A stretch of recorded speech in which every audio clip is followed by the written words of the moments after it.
आप स्क्रीन के ऊपर देख पा रहे हो, वहां पे पीरियोडिक टेबल है। 11th में हमने पीरियोडिक टेबल पढ़ा था, S block element, B block element, D block element और एफ ब्लॉक एलिमेंट। उसमें से कार्बन फैमिली हो गया था, बोरॉन फैमिली हो गया था। अभी हमको नाइट्रोजन फैमिली के बारे में पढ़ना है। किसके बारे में? Nitrogen family. ठीक है, तो जब भी हम लोग नाइट्रोजन फैमिली के बारे में पढ़ते हैं तो नाइट्रोजन फैमिली में को हम बोलते हैं group number 15। So nitrogen family is considered as a group number 15। इस ग्रुप नंबर 15 का पहला एलिमेंट है नाइट्रोजन। पहला एलिमेंट रहेगा नाइट्रोजन, दूसरा एलिमेंट रहेगा फास्फोरस। और इस ग्रुप का पहला एलिमेंट नाइट्रोजन होने की वजह से हम इसको कहते हैं नाइट्रोजन फैमिली। क्या रहेंगे? Nitrogen family. उसके बाद आता है आर्सेनिक, उसके बाद आता है स्ट्रिबाइन और उसके बाद आता है एंटीमनी। उसके बाद आता है एंटीमनी, सॉरी उसके बाद आता है बिस्मथ। स्ट्रिबाइन के बाद आता है बिस्मथ। ठीक है, तो ये 5 एलिमेंट्स के बारे में हमको पढ़ना है। नाइट्रोजन, फास्फोरस, आर्सेनिक, स्ट्रिबाइन, ठीक है, और लास्ट में आता है बिस्मथ। ठीक है, तो ये जो 5 एलिमेंट्स है इनके बारे में हमको यहाँ पे पढ़ना है। ठीक है, इफ हम इलेक्ट्रॉनिक कॉन्फ़िगरेशन की बात करेंगे तो इनका जनरल इलेक्ट्रॉनिक कॉन्फ़िगरेशन क्या रहेगा? ग्रुप नंबर 15 का जनरल इलेक्ट्रॉनिक कॉन्फ़िगरेशन होता है NH2, यहाँ पे होता है Np3 और यहाँ पे होता है N-1d और इसके पास रहेंगे 0 इलेक्ट्रॉन। ठीक है, या तो हम इसको Nd भी लिख सकते हैं, सो दैट इज Nd0। ठीक है, तो this will be the general electronic configuration. ठीक है, तो ये इनका जनरल इलेक्ट्रॉनिक कॉन्फ़िगरेशन है। NH2, Np6, Nd के पास 0 इलेक्ट्रॉन्स रहेंगे। यहाँ पे नाइट्रोजन को छोड़ दो तो बाकी हर किसी के पास d ऑर्बिटल रहेगा। नाइट्रोजन को छोड़ दो तो बाकी जो एलिमेंट्स है उनके पास d ऑर्बिटल रहेंगे। इफ हम बात करते हैं इनकी, यहाँ पे मैं ग्राउंड स्टेट लिखता हूँ NS2, Np3, Nd0। ठीक है, सबसे पहले हम ग्राउंड स्टेट की बात करते हैं। तो अब ग्राउंड स्टेट में बताओ, यहाँ पे मेरे पास s ऑर्बिटल है, यहाँ पे मेरे पास p ऑर्बिटल्स है और यहाँ पे मेरे पास d ऑर्बिटल्स है। ठीक है, तो s के पास 1 ऑर्बिटल होती है, p के पास 3 ऑर्बिटल होते हैं और d के पास 5 ऑर्बिटल्स होते हैं। ठीक है, हम इलेक्ट्रॉन को फिल करेंगे तो s के पास 2 इलेक्ट्रॉन है, so first is a clockwise and second is a anti clockwise. p having 3 electron, one is clockwise, second is clockwise and third is a clockwise। तो अब मुझे बताओ ये ग्राउंड स्टेट में कितने बॉन्ड बनाएगा? ग्राउंड स्टेट में ये कितने बॉन्ड बनाएगा? पलक एक बार रिजॉइन करके देख लो, हो जाएगा पलक। ठीक है, ये ग्राउंड स्टेट में कितने बॉन्ड बनाएगा? तो ग्राउंड स्टेट में इसके पास जो बॉन्ड पेयर्स रहेंगे, वो 3 रहेंगे और लोन पेयर्स कितने रहेंगे? आदित्य राज, इसके पास ग्राउंड स्टेट में कितने लोन पेयर रहेंगे बेटा? ग्रेसी, इसके पास ग्राउंड स्टेट में कितने लोन पेयर रहेंगे? आदित्य राज बोलिए बेटा, आपने उस दिन डाउट पूछा था लोन पेयर के बारे में, यहाँ से समझ में आ जाएगा। ठीक है आदित्य राज, वेरी गुड। तो इसके पास लोन पेयर जो रहेगा वो 1 रहेगा। ग्रेसी, बॉन्ड पेयर कितने बनाएगा? सबसे बड़ा क्वेश्चन आता है, बॉन्ड्स कितने बनाएगा? ग्रेसी, आपने क्वेश्चन का आंसर गलत दिया हुआ है। ठीक है, तो बॉन्ड पेयर कितने बनाएगा ये डिपेंड करता है उसके पास नंबर ऑफ अनपेड इलेक्ट्रॉन्स कितने हैं। ग्रेसी, तो इसके पास नंबर ऑफ अनपेड इलेक्ट्रॉन 3 है और नंबर ऑफ अनपेड इलेक्ट्रॉन्स 3 होने की वजह से बॉन्ड पेयर भी 3 बनाएंगे। इसलिए मैं आपको बोलता हूँ कि आपका जो भी आंसर रहेगा वो आंसर आपको लिखना है, क्योंकि जब आप आंसर लिखोगे तो ही पता चलेगा कि आपका आंसर सही है कि गलत है, और आपने गलती की है तो वो गलती कहाँ पे की है वो समझ में आ जाएगी। ठीक है, आगे बढ़ते हैं। तो ग्राउंड स्टेट में ये 3 बॉन्ड बनाएगा तो उसके पास 1 रहेगा लोन पेयर। क्या ये एक्साइटेड स्टेट में जा सकते? एक मिनट, एक बात और, तो ग्राउंड स्टेट में ये 3 बॉन्ड बनाएगा, ग्राउंड स्टेट में ये 3 बॉन्ड बनाएगा तो इसका ऑक्सीडेशन नंबर क्या होगा? इसका ऑक्सीडेशन नंबर क्या होगा? इसका ऑक्सीडेशन नंबर हो सकता है -3 एंड +3। तो ग्राउंड स्टेट में इसके दो ऑक्सीडेशन नंबर पॉसिबल है, one will be -3 and second will be +3। Very good Raj, very good. ठीक है देवर्ष, ओके। क्या ये एक्साइटेड स्टेट में जा सकता है? क्या इसका एक्साइटेड स्टेट पॉसिबल है? यस। ग्रेसी -3 कैसे? ग्राउंड स्टेट में वो 3 बॉन्ड बनाएगा और जब वो तीनों के तीनों बॉन्ड मोर इलेक्ट्रोनेगेटिव के साथ बॉन्ड बनाता है तो +3 और लेस इलेक्ट्रोनेगेटिव के साथ बनाता है तो -3। तो प्लस ऑक्सीडेशन नंबर तब आता है जब देखो यहाँ पे मैंने बोला A और B के बीच में, यहाँ पे B के बीच में बॉन्ड है और B का इलेक्ट्रोनेगेटिविटी A से ज्यादा है। सपोज B का इलेक्ट्रोनेगेटिविटी A से ज्यादा है तो ये पूरा का पूरा बॉन्ड B पे चला जाएगा और जब पूरा का पूरा बॉन्ड B पे चला जाएगा तो A के ऊपर पॉजिटिव चार्ज आएगा। तो किसी भी एटम का ऑक्सीडेशन नंबर पॉजिटिव तब आता है जब वो मोर इलेक्ट्रोनेगेटिव के साथ अटैच्ड होगा। ठीक है, सपोज ये A ने C के साथ बॉन्ड बनाया है और C का इलेक्ट्रोनेगेटिविटी A से कम है, तो C का इलेक्ट्रोनेगेटिविटी A से कम है तो ये बॉन्ड हम शिफ्ट करेंगे A पे और इफ हम इसको A पे शिफ्ट करेंगे तो यहाँ पे A के ऊपर चार्ज रहेगा -1 और C के ऊपर चार्ज रहेगा +1। ठीक है, तो बॉन्ड कौन सा बनाएगा, बॉन्ड को कहाँ शिफ्ट करेंगे, इससे पता चलेगा कि उसके ऊपर पॉजिटिव आएगा कि नेगेटिव। ग्राउंड स्टेट में दोनों ऑक्सीडेशन नंबर पॉसिबल है, ग्राउंड स्टेट में दोनों ऑक्सीडेशन स्टेट पॉसिबल है। ये एक्साइटेड स्टेट में जाने के लिए इलेक्ट्रॉन कहां से कहां ट्रांसफर करेगा?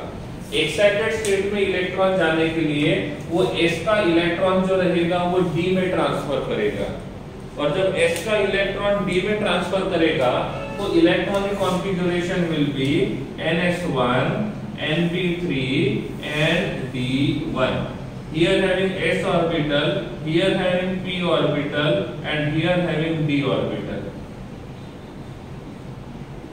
ओके, इफ हम यहाँ पे नंबर ऑफ इलेक्ट्रॉन्स की बात करते हैं तो S के पास 1 इलेक्ट्रॉन है, P के पास 3 इलेक्ट्रॉन्स है और D के पास 1 इलेक्ट्रॉन है। अब मुझे बताइए इसके पास कितने अनपेड इलेक्ट्रॉन्स है? वेरी गुड, बहुत सारे लोगों का आंसर पहले ही आ रहा है। तो इनके पास नंबर ऑफ अनपेड इलेक्ट्रॉन 5 है और नंबर ऑफ अनपेड इलेक्ट्रॉन 5 रहेंगे तो बॉन्ड पेयर विल बी 5। इसके पास एक भी पेयर ऑफ इलेक्ट्रॉन प्रेजेंट नहीं है और इसके पास एक भी पेयर ऑफ इलेक्ट्रॉन नहीं है, तो lone pair will be 0, lone pair will be 0, तो लोन पेयर जो रहेगा वो 0 रहेगा। आफ्टर दैट हम ये देखेंगे ऑक्सीडेशन नंबर कितना रहेगा।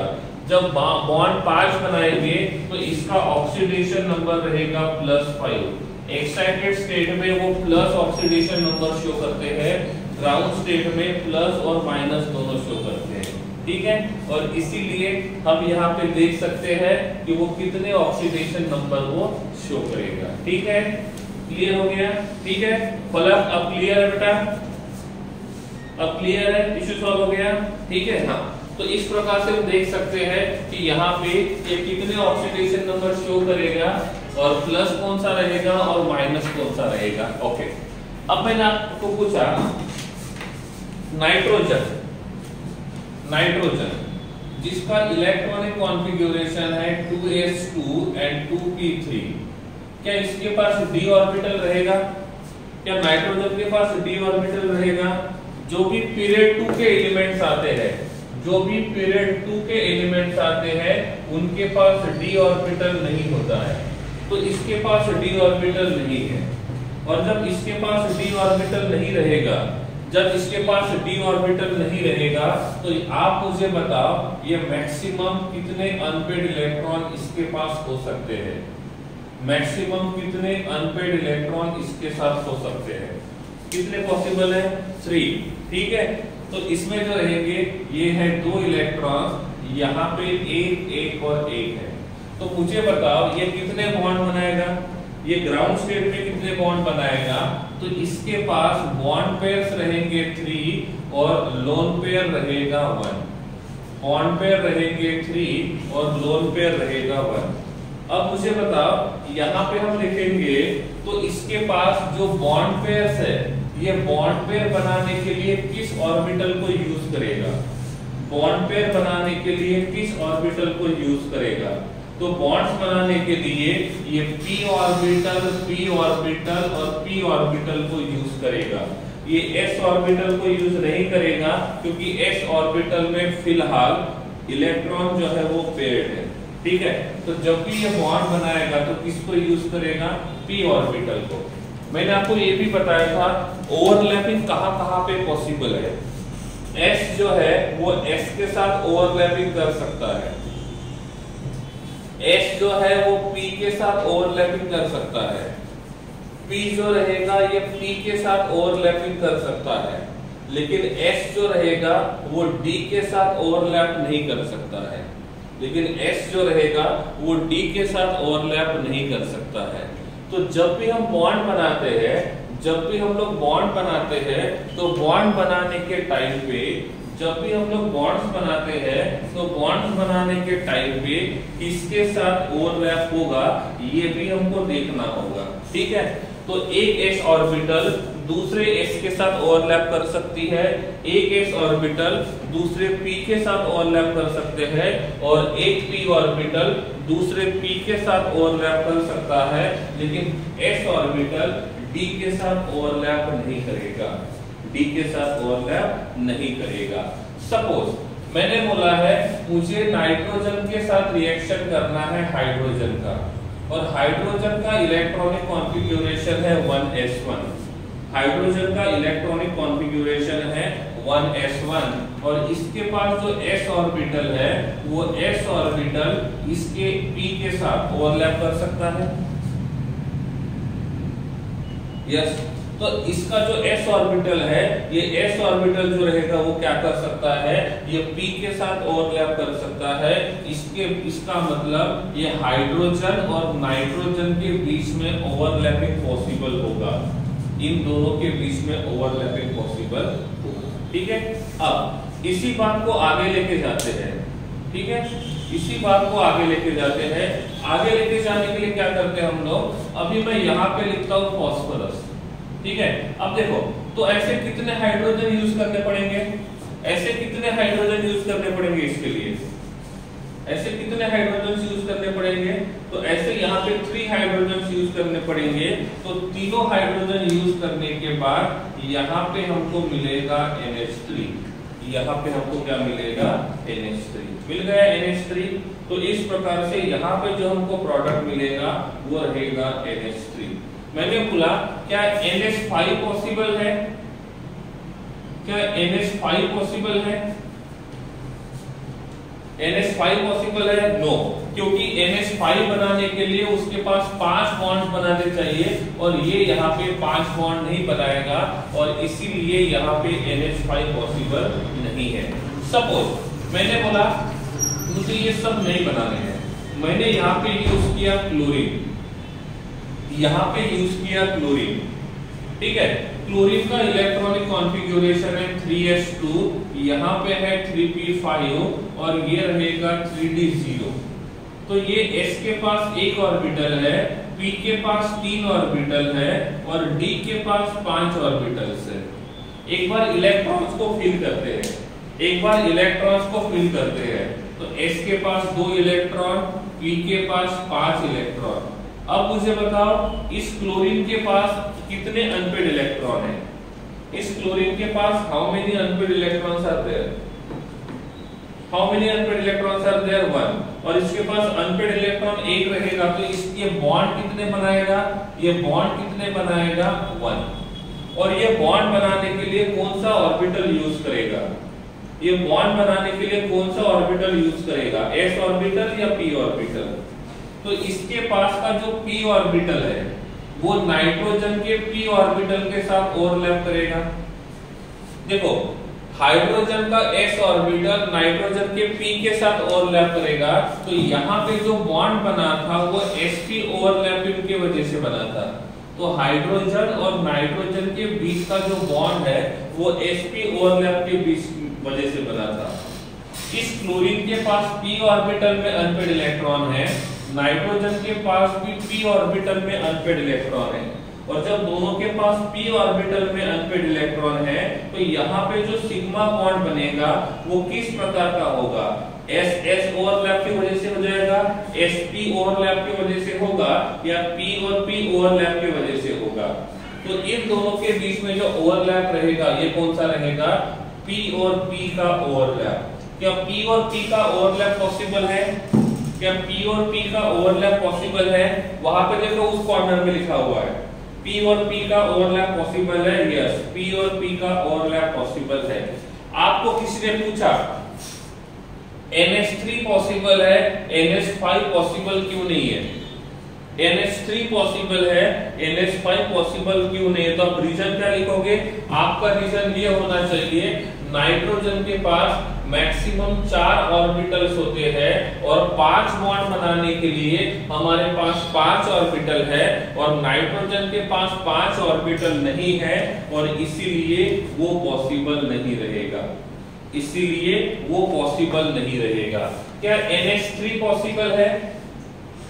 क्या NH3 पॉसिबल है? क्या NH3 पॉसिबल है? यस। क्या नाइट्रोजन के पास लोन पेयर है? क्या नाइट्रोजन के पास लोन पेयर है? यस। तो ये वाला जो नाइट्रोजन है वो इलेक्ट्रॉन रिच है कि इलेक्ट्रॉन डेफिशिएंट है? तो ये वाला नाइट्रोजन इलेक्ट्रॉन रिच है और जब हम यहाँ पे H+ के साथ रिएक्शन करेंगे तो इस H+ के साथ एम्प्टी ऑर्बिटल है और नाइट्रोजन के पास लोन पेयर है। तो नाइट्रोजन के पास लोन पेयर, H+ के पास एम्प्टी ऑर्बिटल, तो अब क्या होगा, ये लोन पेयर इसके साथ कौन सा बॉन्ड बनाएगा, ये लोन पेयर इसके साथ कौन सा बॉन्ड बनाएगा, ये लोन पेयर इसके साथ कोऑर्डिनेट कोवैलेंट बॉन्ड बनाएगा। वेरी गुड राहुल, ये इसके साथ कोऑर्डिनेट कोवैलेंट बॉन्ड बनाएगा और जब ये कोऑर्डिनेट कोवैलेंट बॉन्ड बनाएगा तो ये बन जाएगा NH4+ और यहाँ पे नाइट्रोजन ने 4 बॉन्ड बनाए।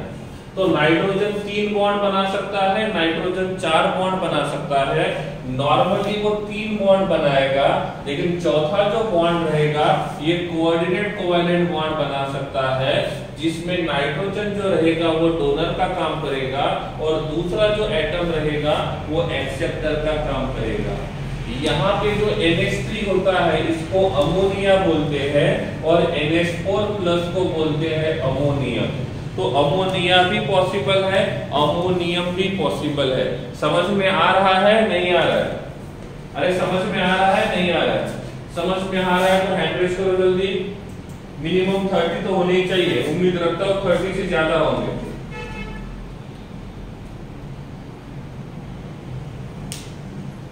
ठीक है, 30 के आसपास पहुंच गए, 30 तक नहीं पहुंचे अभी तक, 27 हो गए। ठीक है,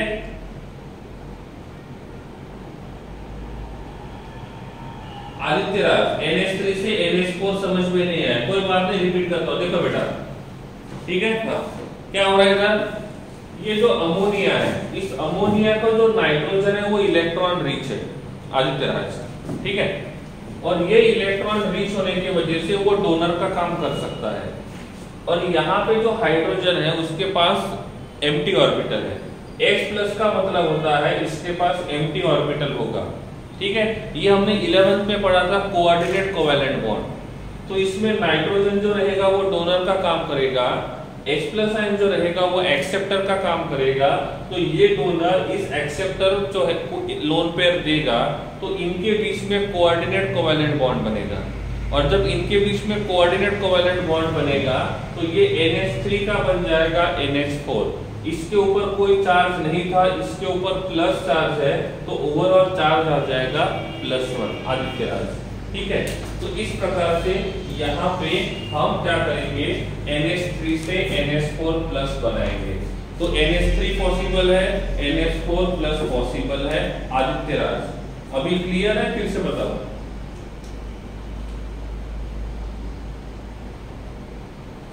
ठीक है, ओके, चलिए। Is it visible? क्या ये विजिबल है? यहाँ पे जो लिखा हुआ है वो दिख रहा है? ओके, चलिए। मेरा क्वेश्चन आपको ये है, हाँ, PCl3 पॉसिबल है क्या? PCl3 पॉसिबल है क्या? PCl3 is possible or not? Okay, जब ये PCl3 बनेगा तो इसके पास बॉन्ड पेयर कितने रहेंगे और इसके पास लोन पेयर कितने रहेंगे? जब PCl3 बनेगा तो बॉन्ड पेयर कितने रहेंगे और लोन पेयर कितने रहेंगे? कोई बता सकता है? PCl3 जब बनेगा तो उसके पास बॉन्ड पेयर कितने रहेंगे और लोन पेयर कितने रहेंगे? PCl3 के पास बॉन्ड पेयर 3 रहेंगे और लोन पेयर 1 रहेंगे। ठीक है, ओके। मैंने पूछा PCl5 पॉसिबल है क्या? PCl5 पॉसिबल है क्या?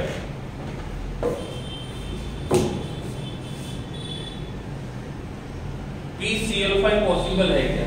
ओके,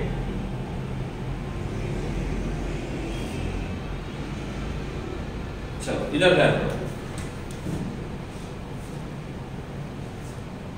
ठीक है, अब यहां लिखता हूं मैं फॉस्फोरस, दिस इज फॉस्फोरस, तो ये रहेगा फॉस्फोरस ग्राउंड स्टेट में, so this will be 3s2, this will be 3p3 and this will be 3d3। यहां पे भी फॉस्फोरस है लेकिन ये phosphorus ground state excited state में है, ये रहेगा 3s, ये रहेगा 3p और ये रहेगा 3d। चलिए, अब यहां पे हमने 5 क्लोरीन को यूज किया। एक क्लोरीन के पास एक अनपेड इलेक्ट्रॉन है और वो अनपेड इलेक्ट्रॉन कौन से ऑर्बिटल में है? एक क्लोरीन के पास एक अनपेड इलेक्ट्रॉन है तो वो अनपेड इलेक्ट्रॉन कौन से ऑर्बिटल में है? वो अनपेड इलेक्ट्रॉन p ऑर्बिटल में है।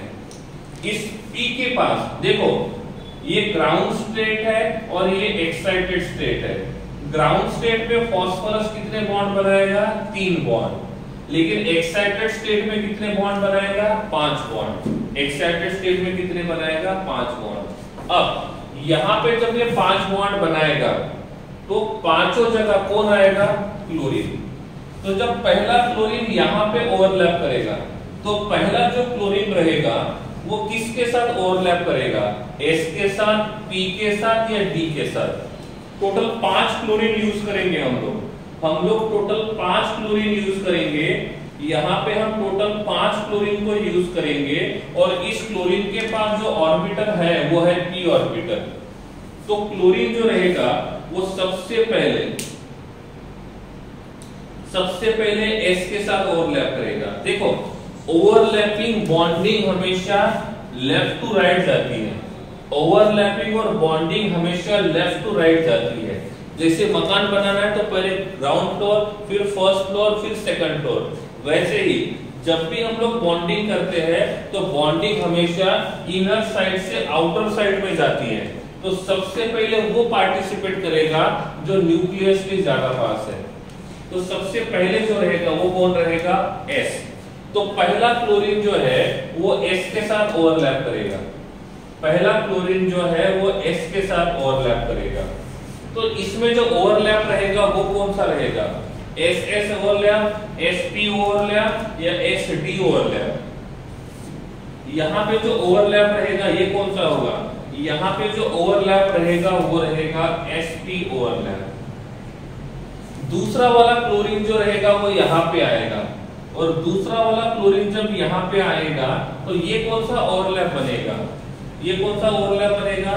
ये जो ओवरलैप रहेगा ये रहेगा P और P ओवरलैप। यहाँ पे भी जब क्लोरीन आएगा तो ये P और P ओवरलैप करेगा। यहाँ पे भी जब क्लोरीन आएगा तो P और P का ओवरलैप करेगा। समझ में आ गया है? ओके, अब मुझे बताओ यहाँ पे जो ओवरलैप होगा वो कौन सा? इसमें जो ओवरलैप रहेगा वो कौन सा होगा? जब यहाँ पे क्लोरीन आएगा तो क्लोरीन का p ऑर्बिटल फास्फोरस के d ऑर्बिटल के साथ ओवरलैप करेगा। तो यहाँ पे जो ओवरलैप रहेगा ये रहेगा p और d का ओवरलैप, ये रहेगा p और d का ओवरलैप। ठीक है, तो इस प्रकार से यहाँ पे p और p का ओवरलैप हो गया, यहाँ पे s और p का ओवरलैप हो गया, यहाँ पे p और d का ओवरलैप हुआ। अब मैंने आपको पूछा ये सभी के सभी जो ओवरलैप है, ये वाला भी सिग्मा बॉन्ड बनाएगा, ये भी सिग्मा, ये सिग्मा, ये सिग्मा और ये सिग्मा। जैसे मैंने आपको उस दिन पढ़ाया था p पाई उसके बाद मैंने आपको पढ़ाया था p पाई d पाई, तो वैसे ही यहाँ पे भी होता है s सिग्मा p सिग्मा, दूसरा होता है p सिग्मा p सिग्मा, तीसरा होता है p सिग्मा d सिग्मा। ठीक है, तो जैसे हमने पाई के लिए पढ़ा था वैसे ही सिग्मा के लिए भी होता है। ठीक है, तो यहाँ पे टोटल कितने टाइप के ओवरलैपिंग पॉसिबल है, यहाँ पे कितने टाइप के ओवरलैप्स हो गए, टोटल कितने टाइप के ओवरलैप्स यहाँ पे हो गए, टोटल 3 टाइप के ओवरलैप्स यहाँ पे हो गए। इनमें से कौन सा ओवरलैप पॉसिबल नहीं है, इनमें से कौन सा ओवरलैप पॉसिबल नहीं है, इनमें से कौन सा ओवरलैप पॉसिबल नहीं है?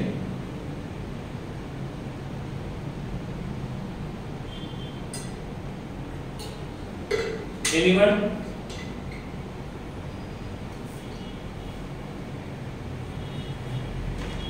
All are possible, all are possible, that's okay, सही है। हाँ ठीक है, ये जिनको समझ में आ गया है वो हैंड रेस करेंगे। ये कैसे हुआ, ये जिनको समझ में आ गया है वो हैंड रेस करेंगे, जिनको नहीं समझा है वो चैट बॉक्स में लिखेंगे। देवश ने बहुत अच्छा क्वेश्चन पूछा है, इसमें से कौन सा ओवरलैप स्ट्रांग होगा? मैंने 11th में आपको लिख के दिया था, एस ओवरलैप भी होता है, एसपी ओवरलैप भी होता है और पी और पी भी ओवरलैप होता है। उनमें से कौन सा ओवरलैप ज्यादा स्ट्रांग है ये भी लिख के दिया था। ठीक है, क्लियर है? अब वो कौन सा है वो आपको पता है, वो रिपीट नहीं करूंगा, ये बात आपको अच्छे से पता है। जो बात मैं पहले एक्सप्लेन करता हूं वो बाद में नहीं करूंगा मैं। आयुषी सर एक माह एसएस नहीं आएगा ना, नहीं आएगा बेटा। देखो क्लोरीन के पास ऑर्बिटल कौन सा है आयुषी, क्लोरीन के पास ऑर्बिटल कौन सा है p, और फास्फोरस के पास ऑर्बिटल कौन सा है s। तो इसका p ऑर्बिटल इसके s के साथ ओवरलैप करेगा, इसका p ऑर्बिटल इसके s के साथ ओवरलैप करेगा, इसीलिए ये sp ओवरलैप कहलाएगा आयुषी। ठीक है, उसके बाद इसका p ऑर्बिटल इसके p के साथ ओवरलैप करेगा तो ये p और p होगा। ठीक है, इसका p ऑर्बिटल इसके d के साथ ओवरलैप करेगा तो p और d होगा। समझ गया आयुषी? क्योंकि इसके पास s ऑर्बिटल नहीं है, इफ इसके पास s ऑर्बिटल होता तो वो पॉसिबल होता। ओके, तो PCl3 पॉसिबल है, PCl5 पॉसिबल है। PCl5 के पास बॉन्ड पेयर रहेंगे 5 और लोन पेयर रहेंगे 0, लोन पेयर रहेंगे 0।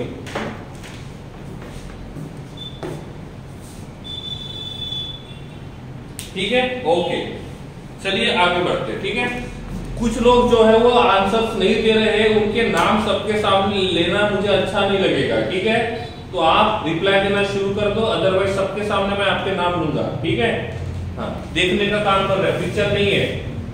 NH3 पॉसिबल है, सॉरी NCl3 पॉसिबल है,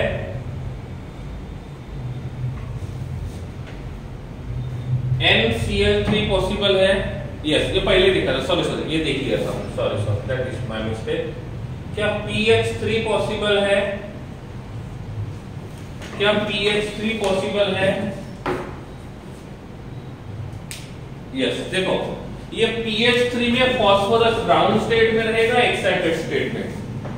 PH3 में फास्फोरस ग्राउंड स्टेट में रहेगा, एक्साइटेड स्टेट में, ग्राउंड स्टेट में। एक बात मैं आपको फिर से बोल रहा हूं,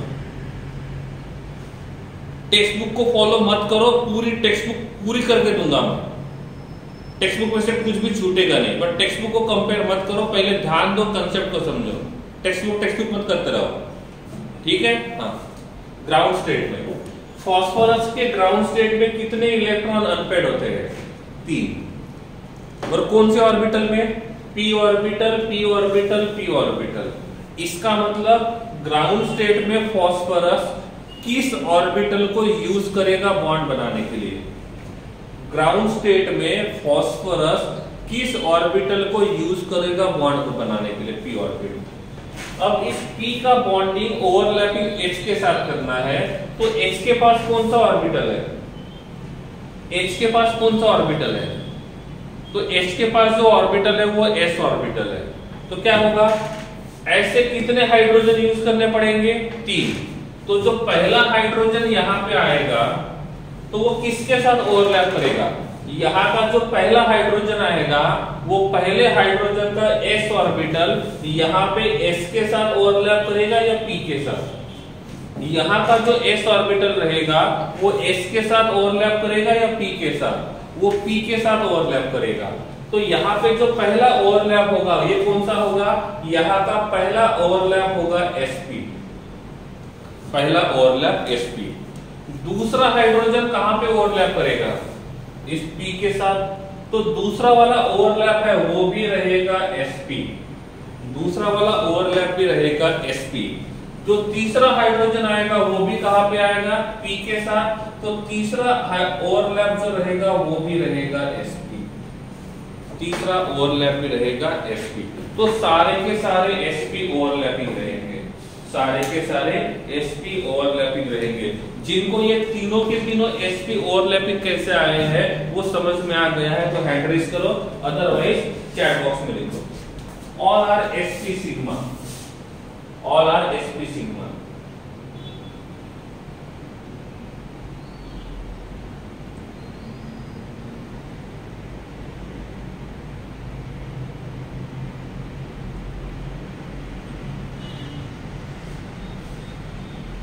okay 38, very good, that's nice, that's nice.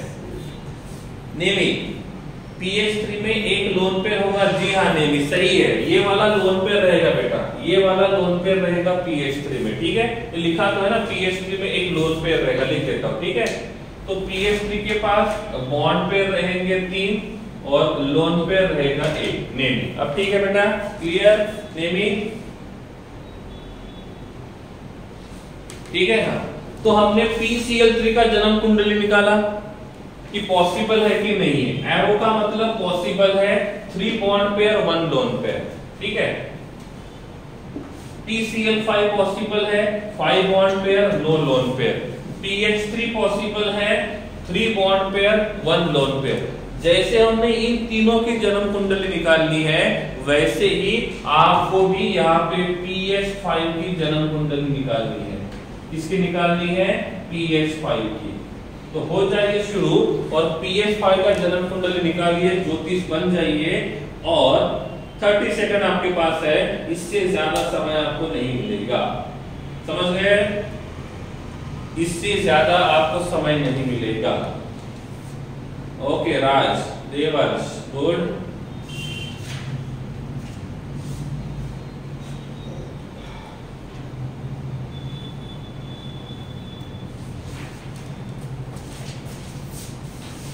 Riyansh, after long time आपका आंसर आया ऐसा लग रहा है मुझे, या मैंने देखा नहीं। रियांश, आफ्टर लॉन्ग टाइम आपने रिप्लाई किया या मैंने आपके रिप्लाई को देखा नहीं।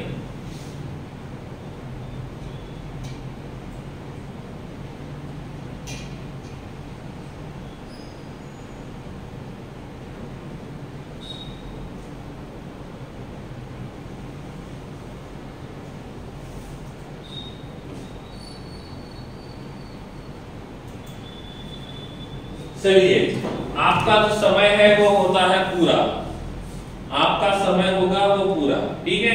ओके, आप मुझे बताइए यहाँ पे फास्फोरस ने कितने बॉन्ड बनाए, कितने बॉन्ड बनाए, 5। अब वो 5 बॉन्ड बनाने के लिए ग्राउंड स्टेट में होगा कि एक्साइटेड स्टेट में होगा, ग्राउंड स्टेट में होगा कि एक्साइटेड स्टेट में होगा, कॉमन सेंस की बात है, एक्साइटेड स्टेट में होगा। अब ये बॉन्ड किस, देखो जब ये एक्साइटेड स्टेट में होगा तो उसके पास कौन सा ऑर्बिटल रहेगा ओवरलैप के लिए available, which orbitals are available for overlapping in phosphorus, s orbital, 3p orbital and 1d orbital, okay. हाँ, अब ये बॉन्ड बना रहा है हाइड्रोजन के साथ और हाइड्रोजन के साथ जो ऑर्बिटल है वो कौन सा है, s ऑर्बिटल। तो ये वाला s ऑर्बिटल इनमें से सबसे पहले किसके साथ ओवरलैप करेगा, कॉमन सेंस की बात है, s के साथ ही करेगा। तो कितने हाइड्रोजन यूज करने पड़ेंगे, कितने हाइड्रोजन यूज करने पड़ेंगे, 5। तो लिख देता हूं, ये पहला हाइड्रोजन, ये दूसरा हाइड्रोजन, ये तीसरा हाइड्रोजन, ये चौथा हाइड्रोजन, ये 5वां हाइड्रोजन। जब पहला हाइड्रोजन यहां पे आएगा तो वो कौन सा ओवरलैप होगा? पहला हाइड्रोजन यहां पे आएगा तो कौन सा ओवरलैप होगा? बोलो, पहला हाइड्रोजन यहां पे आएगा तो ये कौन सा ओवरलैप होगा? ये होगा एस ओवरलैप। जब दूसरा हाइड्रोजन आएगा तो कौन सा ओवरलैप होगा? दूसरा हाइड्रोजन आएगा तो वो बनेगा sp ओवरलैप। ठीक है, ss sigma overlap, sp sigma overlap. तीसरा हाइड्रोजन आएगा यहाँ पे तो ये भी बन जाएगा sp सिग्मा ओवरलैप। चौथा हाइड्रोजन आएगा तो वो भी बन जाएगा sp सिग्मा ओवरलैप। पांचवा हाइड्रोजन आएगा तो कौन सा ओवरलैप होगा? अरे पांचवा हाइड्रोजन आएगा तो कौन सा ओवरलैप होगा? पांचवा हाइड्रोजन आएगा तो यहाँ पे ओवरलैप होगा sd ओवरलैप। कौन सा? sd overlap. अब बोलो कितने टाइप का ओवरलैप हुआ?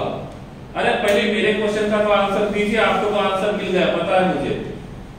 अब मुझे बोलिए इसमें कितने टाइप के ओवरलैप हो गए? 3 टाइप के, ss overlap, sp overlap and sd overlap. इनमें से ये वाला जो ओवरलैप है, ये वाला जो ओवरलैप है ये पॉसिबल नहीं है। लास्ट वाला जो ओवरलैप है वो पॉसिबल नहीं है, और किसी मॉलिक्यूल में एक भी ओवरलैप पॉसिबल नहीं होता है तो वो मॉलिक्यूल जो रहेगा वो अनस्टेबल होगा।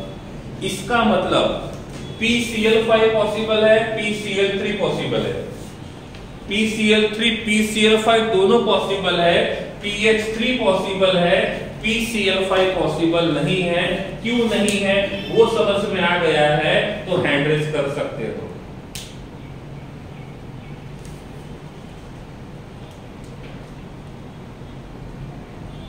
हो गया? हाँ, मुझे 30 ही चाहिए थी, 30 से ज्यादा हो गए, वेरी गुड। अब देखो मैंने क्या बोला था, मैं ऋषभ उतना मत सोचो, बस इतना याद रखो, ठीक है? वो क्वांटम मैकेनिक्स में आता है। इसका रीजन पता करना है कि S और D पॉसिबल क्यों नहीं है, तो उसको क्वांटम मैकेनिक्स पढ़ना पड़ेगा। S और D पॉसिबल क्यों नहीं है ये समझने के लिए क्वांटम मैकेनिक्स पढ़ना पड़ेगा, और वो भी पोस्ट ग्रेजुएशन वाला। तब जाके आपको ये समझ में आएगा कि ये दोनों पॉसिबल क्यों नहीं है। ठीक है, तो अभी उतना टेंशन मत लो आप। ठीक है, जो भी आपके रेंज में होता है हर एक बात मैं आपको बताता हूँ, तो आप उसका टेंशन मत लो। समझ जाना कि हमारे रेंज में नहीं है। ठीक है, इसके लिए मास्टर करो केमिस्ट्री में, समझ में आ जाएगा। ठीक है, ओके। अब मैंने आपको बोला था मैं टॉपिक सभी कवर करूंगा, लेकिन एनसीईआरटी में सीक्वेंस उल्टा पुल्टा हो सकता है। ये सब कुछ दिया हुआ है, ये पॉसिबल है, ये क्यों नहीं है, ये पॉसिबल क्यों है, ये पॉसिबल क्यों नहीं है, कितने बॉन्ड बनाएगा, कितने लोन पेयर रहेंगे, फास्फोरस मैक्सिमम कितने बॉन्ड बनाएगा, नाइट्रोजन मैक्सिमम कितने बॉन्ड बनाएगा, एवरीथिंग इज देयर। फर्क कितना है कभी मैं पहले बताऊंगा, कभी मैं लेट बताऊंगा, तो एनसीईआरटी में होगा तो जरूर। तो जब मैं आपको बोल दूंगा कि ये ग्रुप नंबर 15 पूरा हो गया है, आप टेक्स्ट बुक को देख लेना, उसकी हर एक बात कंप्लीट हो जाएगी। ठीक है, तो इस प्रकार से ये हमने देखा बॉन्डिंग के बारे में। एक बार ये पूरा अच्छे से देख लो, कुछ नहीं समझा है तो पूछो, स्क्रीनशॉट निकालना है, लिखना है, कैसे करना है वो आप देख लो। ठीक है, इनमें कोई भी डाउट है तो जल्दी से 20 सेकंड के अंदर बोल दीजिए, अदरवाइज आगे का टॉपिक हम शुरू करते हैं।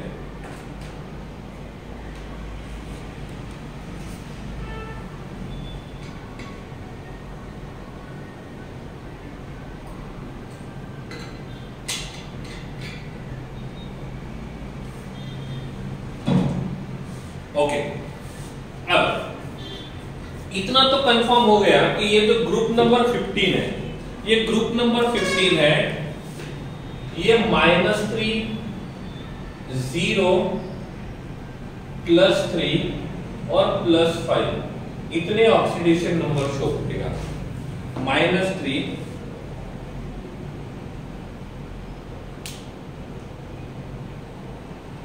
कहां DX लिखा है, ये DX नहीं है बेटा, ये हाईलाइट किया था मैंने, ये DX नहीं था, उसके नीचे लाइन दी थी मैंने। ठीक है ना, ओके, इधर है। इतने ऑक्सीडेशन नंबर पॉसिबल है, इतने ऑक्सीडेशन नंबर पॉसिबल है। ठीक है, अब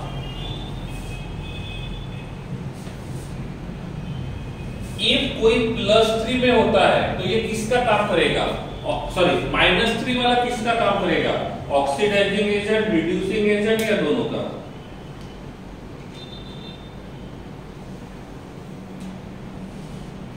जो मिनिमम ऑक्सीडेशन नंबर में होता है वो किसका काम करता है, और जो मैक्सिमम ऑक्सीडेशन नंबर में होता है वो किसका काम करता है। जो मिनिमम ऑक्सीडेशन नंबर में होता है वो रिड्यूसिंग एजेंट का काम करता है, जो मैक्सिमम ऑक्सीडेशन नंबर में होता है वो ऑक्सीडाइजिंग एजेंट का काम करता है, और जो बीच वाले आते हैं वो दोनों का काम करता है। ये मैंने लास्ट ग्रुप में ही पढ़ाया था, समझ में आ रहा है। जो मिनिमम वाला होता है वो रिड्यूसिंग एजेंट का काम करेगा, जो मैक्सिमम वाला रहेगा वो ऑक्सीडाइजिंग एजेंट का काम करेगा, और जो बीच वाला होता है वो सबका काम करेगा, दोनों का काम करेगा। ठीक है, यही सब कुछ बातें यहाँ पे लिखी हुई है, एक बार आप उसको देख लो। प्रेजेंटेशन का स्क्रीनशॉट निकाल सकते हो, प्रेजेंटेशन नंबर 3। अब ये मत बोला प्रेजेंटेशन नंबर 1 और 2 कहां पे गया, तो प्रेजेंटेशन नंबर 1 जो था वो था P पाई P पाई P पाई D पाई, और प्रेजेंटेशन नंबर 2 वो था जो हमने कल पढ़े थे, कौन सा, ऑर्थो, मेटा और पायरो वाला। ठीक है, so this is presentation number 3, this is presentation number 3। All clear. Presentation में से किसी पॉइंट में डाउट है तो बोलिए। हाँ, एक बात और इधर ध्यान दो। ऑक्सीडेशन स्टेट 0 का, जब वो किसी के साथ रिएक्शन नहीं करेगा तब उसका ऑक्सीडेशन नंबर 0 होता है फ्री स्टेट में। फ्री स्टेट में हमेशा हर किसी का ऑक्सीडेशन नंबर 0 होता है जब वो किसी के साथ रिएक्शन नहीं करेगा। एक बात और, +3 और +5 हम टॉप टू बॉटम जाते हैं तो +3 का स्टेबिलिटी बढ़ता है, और टॉप टू बॉटम जाने के बाद +5 का स्टेबिलिटी कम होता है। ठीक है, +5 बॉन्ड बनाने के लिए ये इलेक्ट्रॉन यहां जाना चाहिए। जब वो इनर्ट पेयर इफेक्ट शो नहीं करेगा तो +5, जब वो इनर्ट पेयर इफेक्ट शो करेगा तो +3।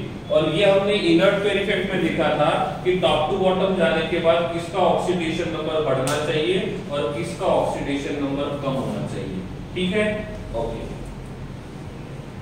Nitrogen, phosphorus, arsenic, antimony and bismuth, ये है कुछ एलिमेंट्स जो ग्रुप नंबर 15 में है।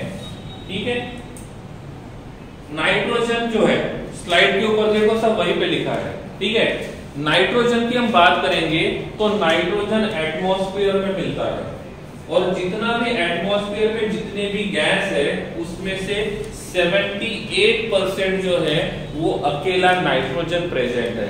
तो एटमॉस्फेयर में सबसे ज्यादा क्वांटिटी में नाइट्रोजन गैस ही प्रेजेंट है। इफ हम प्लांट्स और एनिमल्स की बात करें तो प्लांट्स और एनिमल्स के बॉडी में अप्रोक्सीमेट 17% नाइट्रोजन प्रेजेंट है। अब ये नाइट्रोजन प्रेजेंट किसमें है, तो जब बात करते हैं एंजाइम की, do you know enzymes? Enzymes पता है? एंजाइम्स का मतलब होता है बायोकैटलिस्ट। एंजाइम्स का मतलब होता है बायोकैटलिस्ट। हमारे बॉडी के अंदर के जितने भी प्रोसेस होते हैं, हमारे बॉडी के अंदर के जितने भी प्रोसेस होते हैं, उन प्रोसेस का रेट बढ़ाने का जो काम करता है उसको बोलते हैं एंजाइम। एंजाइम्स जो होते हैं वो होते हैं प्रोटीन्स के। ठीक है, इसके प्रोटीन्स, प्रोटीन्स जो होते हैं वो अमीनो एसिड के बनते हैं। प्रोटीन जो है वो अमीनो एसिड से बनते हैं, और अमीनो एसिड में R attached to CH attached to C double bond OH, और यहाँ पे होता है NH2। तो अमीनो एसिड का मतलब होता है जिसमें एसिडिक ग्रुप भी प्रेजेंट है और अमीनो ग्रुप भी प्रेजेंट है, इन दोनों को कंबाइन करते हैं तो इसको बोलते हैं अमीनो एसिड। और इस अमीनो एसिड में नाइट्रोजन प्रेजेंट होता है। ये नाइट्रोजन अमीनो एसिड में है, प्रोटीन में है, इसका मतलब एंजाइम में है, और इसलिए यहाँ पे लिखा हुआ है कि इसमें अमीनो एसिड जो रहेगा उसके अंदर नाइट्रोजन प्रेजेंट रहेगा। ये नाइट्रेट के फॉर्म में भी होता है, जैसे NaNO3 सोडियम नाइट्रेट और यहाँ पे KNO3 पोटेशियम नाइट्रेट। जैसे हम बात करते हैं HNO3 की, तो ये जो HNO3 है ये एसिड है, ये एक H+ आयन लूज करेगा तो यहाँ पे हमको मिलेगा NO3-1। इफ ये NO3-1 सोडियम के साथ बॉन्ड बनाएगा तो सोडियम नाइट्रेट, और इफ ये पोटेशियम के साथ बॉन्ड बनाएगा तो पोटेशियम नाइट्रेट। ठीक है, एक को बोलते हैं चिली साल्टपीटर और दूसरे को बोलते हैं इंडियन साल्टपीटर। एक इंडियन साल्टपीटर है और दूसरा चिली साल्टपीटर है। ठीक है, फास्फोरस जो है वो हमारे बॉडी के एंजाइम को रिपीट करना है। कौन है? अर्थान। देखो, enzymes are the biocatalyst. Biocatalyst का मतलब होता है, कैटलिस्ट का मतलब होता है the substance which increase the rate of reaction. कोई रिएक्शन बहुत स्लो है, जैसे हम जो फूड खाते हैं उस फूड को डाइजेस्ट होने के लिए नॉर्मली टाइम बहुत ज्यादा लगेगा, सालों लग जाएंगे, लेकिन रियल में ऐसा नहीं होता है। हमको सालों नहीं लगते हैं, हम एक दिन के अंदर ही खाना डाइजेस्ट हो जाता है। तो उसका रीजन ऐसा है, normally digestion is a very slow process, और उस वेरी स्लो प्रोसेस को फास्ट करने के लिए हम बायोकैटलिस्ट होते हैं हमारे बॉडी के अंदर। वो हमको इंक्लूड नहीं करना होता है, वो ऑलरेडी हमारे बॉडी के अंदर होते हैं, और ऐसे सब्सटेंस को बोलते हैं एंजाइम। और एंजाइम्स बनते हैं प्रोटीन से, और प्रोटीन बनते हैं अमीनो एसिड से, और ये होता है amino acid, amino plus acid group, और यहाँ पे नाइट्रोजन प्रेजेंट होता है, अर्थान। ठीक है, okay. Phosphorus present in the form of apatite. Apatite का फॉर्मूला लिखा हुआ है। एपेटाइट में कभी फ्लोरीन भी हो सकता है, कभी क्लोरीन भी हो सकता है, कभी हाइड्रोक्सी ग्रुप भी हो सकता है। जब वहां पे फ्लोरीन होगा तो उसको बोलते हैं फ्लोरोएपेटाइट, जब क्लोरीन रहेगा तो उसको बोलेंगे फ्लोरोएपेटाइट, इस प्रकार से। ठीक है, उसका फॉर्मूला लिखा हुआ है प्रेजेंटेशन के ऊपर, आप देख सकते हो। जितना भी फास्फोरस है, मतलब हमारे बॉडी में जितना भी फास्फोरस होता है उसमें से 60% फास्फोरस जो है वो दांतों और हड्डियों में होता है, बोन्स और टीथ में होता है। फास्फोरस 3 टाइप के एलोट्रॉप शो करता है। जैसे कार्बन के हमने एलोट्रॉप देखे थे, डायमंड देखा था, ग्रेफाइट देखा था, फुलेरिन देखा था, नैनो ट्यूब देखा था। ठीक है, ये जितने भी हमने देखे थे उसी प्रकार के फास्फोरस के भी एलोट्रॉप्स होते हैं, और फास्फोरस 3 तरीके के एलोट्रॉप शो करता है, red phosphorus, white phosphorus and black phosphorus. इसी प्रकार से नेक्स्ट वाला हमारा एलिमेंट आता है आर्सेनिक। आर्सेनिक जो है, यस देवर्स वेट, ठीक है, आर्सेनिक जो है इसके 3 आइसोटोप है। कौन से? AS73, AS74 and AS75। तो इसके 3 आइसोटोप्स होते हैं। ये सल्फाइड फॉर्म में भी होता है, और जब ये सल्फाइड फॉर्म में होता है तो इसका जो सल्फाइड ओवर होता है, आर्सेनिक का जो सल्फाइड ओवर होता है, उस आर्सेनिक के सल्फाइड ओवर का नाम आता है ऑर्फिमेट। आर्सेनिक के सल्फाइड ओवर का नाम आता है ऑर्फिमेट, और जब उसके साथ आयरन अटैच होता है तब उसको बोलते हैं आर्सेनोपाइराइट। उसको बोलते हैं आर्सेनोपाइराइट। यहाँ पे आर्सेनिक जो रहेगा इसके भी एलोट्रॉप्स होते हैं, और आर्सेनिक 2 तरीके के एलोट्रॉप शो करता है। एक होता है येलो एलोट्रॉप और दूसरा होता है ग्रे एलोट्रॉप। जैसे यहाँ पे ये आर्सेनिक एलोट्रॉप शो करता है, वैसे ही जो स्टीबाइट रहेगा वो भी क्या करेगा, 2 आइसोटॉप शो करेगा, और इन दोनों का जो कलर होता है वो सेम होता है। बिस्मथ जो होता है वो सल्फाइड फॉर्म में भी मिलता है और ऑक्साइड फॉर्म में भी मिलता है। जब वो सल्फाइड फॉर्म में रहेगा तो उसको बोलते हैं बिस्मथ ग्लास, और जब वो ऑक्साइड फॉर्म में रहेगा तो उसको बोलेंगे ऑक्साइड। तो ये जो स्लाइड है, स्लाइड नंबर 4, स्लाइड नंबर 4 आपको बताएगा कि ये जो ग्रुप नंबर 15 के जो एलिमेंट्स है ये कौन से फॉर्म में हमको मिलेंगे, ये कौन से फॉर्म में हमको मिलेंगे, और उसका मॉलिक्यूलर फॉर्मूला क्या रहेगा। Arsenopyrite, it is the name of mineral. अर्थात arsenopyrite is the name of mineral. Arsenopyrite is the name of mineral. So it is just a mineral. ठीक है, ये स्लाइड नंबर 4 का स्क्रीनशॉट ले लो। ये आपके टेक्स्ट बुक में दिया होगा ऑकरेंस में। कहां दिया होगा? ऑकरेंस में, तो आप उसको रेफर कर सकते हो। ठीक है, एपेटाइट क्या है? Apatite is the name of mineral. Apatite is the name of mineral. Apatite is the name of mineral जहां पे कैल्शियम प्रेजेंट होता है। Orpiment is a type of mineral जो आर्सेनिक सल्फाइड फॉर्म में रहेगा। जब आर्सेनिक सल्फाइड फॉर्म में रहेगा तो उसका नाम होता है ऑर्पिमेंट। उनके जैसे बॉक्साइट नाम होता है, सिलिकेट नाम होता है, वैसे ही यहाँ पे ये नाम है, ऑर्पिमेंट नाम है, एपेटाइट नाम है, ये सभी के सभी नेम है। These are names of that particular mineral. आपने नाइट पे वो मेटलर्जी वाला पढ़ा होगा, उसमें बॉक्साइट आता है, चाल्कोपाइराइट्स आता है, तो ये सभी के सभी मिनरल्स के नेम है। तो यहाँ पे भी वही लिखा हुआ है, all are the minerals. Yes, these are the names only, these are the names. यहाँ पे नया कुछ नहीं है, वो बस उनके नाम है। स्लाइड 4 का स्क्रीनशॉट ले लो।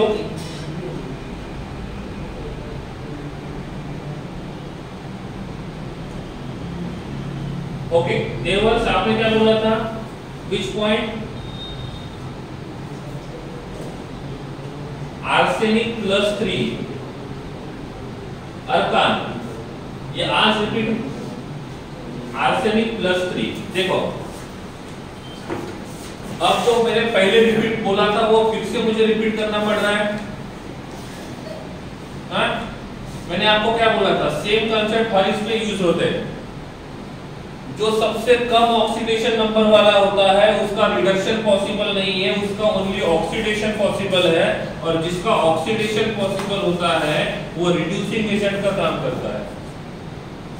जिसका ऑक्सीडेशन नंबर सबसे ज्यादा है उसका ऑक्सीडेशन पॉसिबल नहीं है, ओनली रिडक्शन पॉसिबल होगा, तो वो ऑक्सीडाइजिंग एजेंट का काम करेगा, और जो बीच वाले रहेंगे ये दोनों का काम करेंगे। लेकिन मैंने ये भी बोला था +3 वाले का बॉटम में स्टेबिलिटी ज्यादा है और +5 वाले का टॉप में स्टेबिलिटी ज्यादा है। अब बॉटम वाला देखूंगा तो बॉटम में बिस्मथ +3 और बिस्मथ +5 कौन ज्यादा स्टेबल है? बॉटम में बिस्मथ +3 और बिस्मथ +5 कौन ज्यादा स्टेबल है? बिस्मथ में +3 और +5 कौन ज्यादा स्टेबल है? Orpiment is a name of mineral. Bismuth +3 और bismuth +5 which is more stable? Raj, top to bottom जाते हैं, +3 का स्टेबिलिटी बढ़ेगा, +5 का स्टेबिलिटी कम होगा, तो बिस्मथ +3 का स्टेबिलिटी ज्यादा है। तो इफ हमारे पास बिस्मथ +5 है तो बिस्मथ +5 क्या करेगा? +3 में जाने की कोशिश करेगा, और जब बिस्मथ +5 +3 में जाएगा, खुद का रिडक्शन करेगा, तो ये ऑक्सीडाइजिंग एजेंट का काम करेगा, और इसलिए यहाँ पे लिखा हुआ है बिस्मथ +3 जो रहेगा वो ऑक्सीडाइजिंग एजेंट का काम करेगा। क्लियर है आप देवांश? ठीक है, ओके, चलिए नेक्स्ट लेक्चर के लिए लेट हो रहा है, आज का सेशन यहीं पे खत्म करते हैं। Thank you so much. Doubts होंगे तो व्हाट्सएप के ऊपर पूछ सकते हो। ठीक है, कल स्लाइड नंबर 4 से शुरू करेंगे। Thank you so much.